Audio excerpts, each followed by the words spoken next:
আসসালামু আলাইকুম প্রিয় দর্শক। প্রকৃতির সাথে মানুষের সম্পর্কের ধরনের উপর নির্ভর করে আমাদের এবং আমাদের আগামী প্রজন্মের ভাগ্য।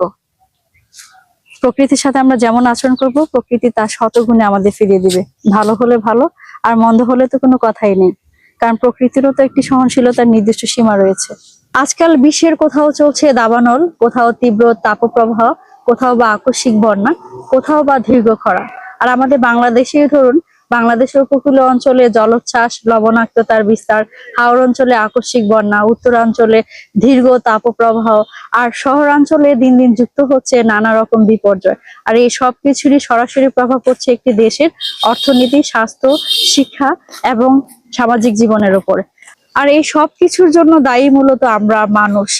আমরা বহু বছর ধরে প্রকৃতির উপর লাগামহীন হস্তক্ষেপ করছি, এক কথায় অবিচার করছি। কখনো বৃক্ষ নিধন, কখনো পাহাড় কাটা, কখনো নদী ভরাট, কখনো বা প্লাস্টিক কিংবা রাসায়নিকের নানা রকম ব্যবহার এবং অপরিকল্পিত উন্নয়ন। আমাদের ভুলে গেলে চলবে না যে আমাদের সার্বিক উন্নয়নের মূল ভিত্তি হচ্ছে প্রকৃতি ও পরিবেশের উন্নয়ন। তাই প্রকৃতিকে সুরক্ষিত রেখে, পরিবেশকে সুরক্ষিত রেখে সমস্ত জীবের সাথে আমাদের সুন্দরভাবে বেঁচে থাকতে হলে আমাদের পরিবেশের উপর গুরুত্ব দিতে হবে এবং সবাইকে একযোগে কাজ করতে হবে। কারণ একটি সুন্দর সুস্থ পরিবেশ মানে হচ্ছে সুস্থ জীবন এবং সুন্দর ভবিষ্যৎ। ধন্যবাদ।